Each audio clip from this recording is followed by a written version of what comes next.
Nasa Quezon Province si Beautification ngayong araw para maghasik ng lagim. Kasama ni Beautiful ang kanyang anak-anakan na Finger and Clover. Today, pupunta kami sa Isaw-Isaw dahil nagugutom si Beautification at ang Finger and Clover. Finger and clover, they go together.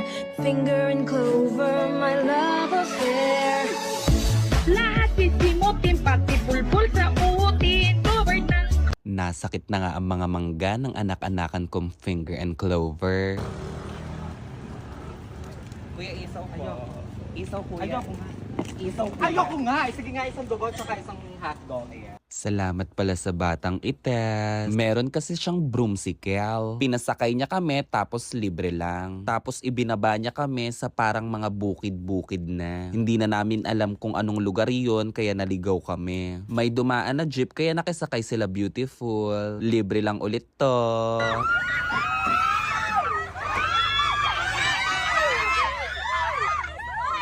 Mga taga Quezon lang din sila. May laban sila ng journalist. Salamat sa pagpapasakay nyo.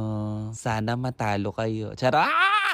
Kuya, para na kaming tanga. Di ko alam kung tama pa ito.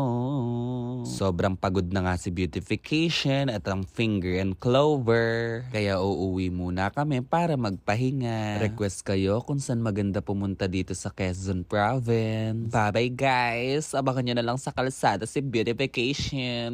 Mwah!